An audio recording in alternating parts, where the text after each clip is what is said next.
자, 그 다음에 참가자 244번에 대한 묘사입니다. 자, 244번. 감독은요, 이제는 참가자 244번에 기독교식 종교적 표현을 통해서 기존 우리 그 신앙을 심각하게 왜곡하고 있습니다. 244번, 그 사람의 직업이 무엇인지 나와 있지는 않습니다. 근데 비중이 굉장히 커요. 미뤄 짐작컨대 그가 그 사회에 있을 때 어떤 목사이거나 아니면 극단적인 이단 집단의 교주 내지는 광신자처럼 그려집니다. 그런데 이단이었다거나 정통 기독교는 아니라는 어떤 표현도 없습니다. 그것은 모든 크리스천의 신앙 양상을 대변해주는 듯한, 대변해 보여주는 듯한 그런 인상을 주기 쉽다는 거예요. 자, 먼저 244번과 그에 속한 팀은 줄다리기 게임을 하게 됩니다. 그런데 힘들게 승리를 하게 돼요. 이들은 이긴 후에 엘리베이터에 함께 탑니다.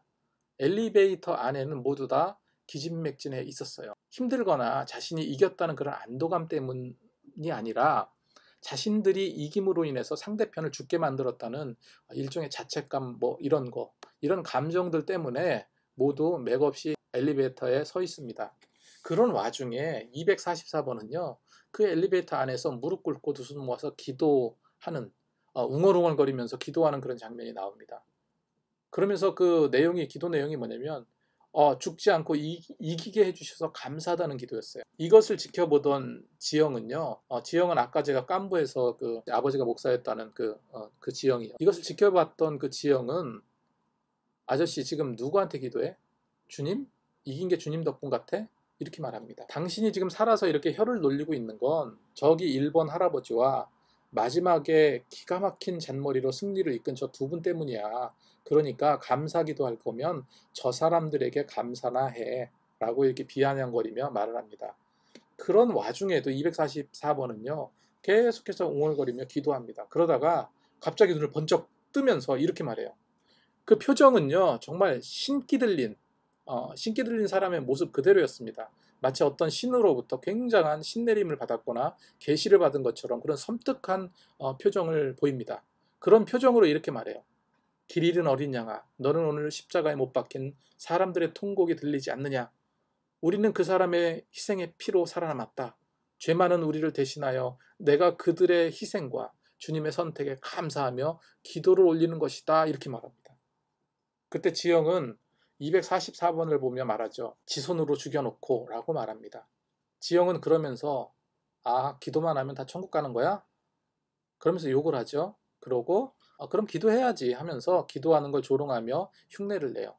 하늘에 계신 우리 아버지, 저희는 오늘 힘을 합쳐서 많은 인간들을 주님 곁으로 보내드렸습니다. 앞으로 더 많은 인간들을 주님 곁으로 보내드릴 수 있도록 힘을 보내주세요. 막 이렇게 기도합니다.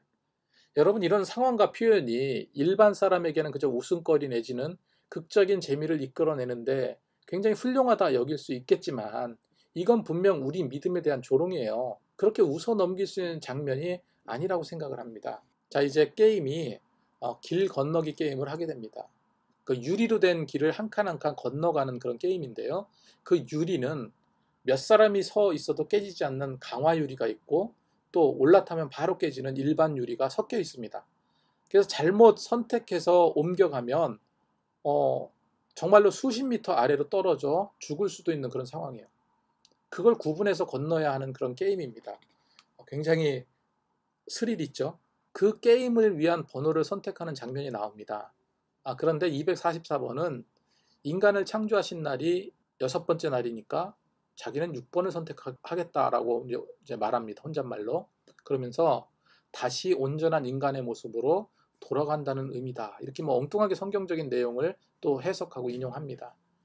그리고 사람들이 죽음과 사투를 하면서 강화 유리인지 일반 유리인지 정말로 노심초사하며 제한된 시간에 건너려고 하는데요. 그 앞에 있던 244번은 더 이상 앞으로 나가지 않고 강화 유리판에 앉아서 또다시 기도를 하는 장면이 나와요. 뒤에 있는 사람들은요, 속이 타죠.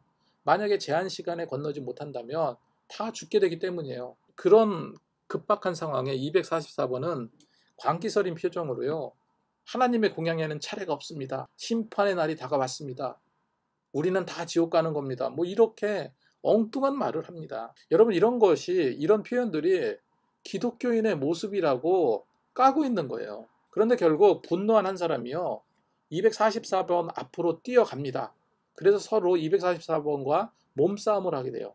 결국에 244번이 그 사람을 그냥 밀어버립니다. 밀어서 떨어뜨려 버립니다. 그때 244번은 안도하는 표정으로 다음 칸을 뜁니다. 그 다음 칸을 뛰는데 다행스럽게 그 다음 칸의 유리가 강화 유리였던 거예요. 그때 244번은 또 하나님께 무릎 꿇고 기도합니다. 그 안도의 표정을 지으면서 주님께 감사해요. 그렇게 기도할 때 뒤에서 분노에 찬 한 사람이요, 그에게로 뛰어 들어와서 244번을 밀어 죽입니다. 그런데 왜 하필 하나님께 자신을 살게 해주셔서 감사하다, 이런 기도를 하는 그 순간에 밀어서 죽인 걸까요? 이것은요, 기도가 얼마나 무의미한지를 보여주는 그런 장면으로 받아들일 수 있겠죠. 우리가 영화나 드라마를 보면요, 기독교적 표현을요, 웃음거리로 만들거나 혹은 왜곡해서 표현하거나 납득이 안 가는 정말 어떤 광신적인 표현으로 이렇게 묘사하는 경우가 상당히 많습니다. 유튜브에 낄낄상해라고 있습니다. 이 채널은요, 몰래카메라식 코미디 채널이에요. 그래서 여기 보면은 두 명의 개그맨이 나옵니다. 두 명의 개그맨이 나와서 목사와 신부로 분장을 해요. 각 종교의 신앙적인 특징을 보이면서 많은 사람들을 웃게 만듭니다. 그런데 이들은 기독교나 불교의 교리를 풍자해서 웃음을 주긴 하지만 이들은 선을 지켜요. 선을 넘지 않습니다. 반면에 영화 밀양이나 곡성 같은 영화는 어떻습니까? 곡성 같은 영화도 저는 개인적으로 참 좋은 작품이고 굉장히 대단한 작품이라고 생각은 하지만 얼마나 우리 신앙을 왜곡하고 조롱하는지 몰라요. 몇 년 전에 서예지가 주연으로 열연했던 구해줘라는 TV 드라마가 있습니다. 그때 서예지가 사이비 종교에서 많은 신도들 앞에서 기독교의 어떤 방언 기도를 흉내내면서 신도들을 막 열광에 빠지게 하는 그런 장면이 있습니다. 매번 이런 식이에요. 그렇게 우리를 비난하고 있음에도 우리는 그저 드라마니까 영화니까 하고 관대하게 넘어주는 경우가 참 많다는 겁니다.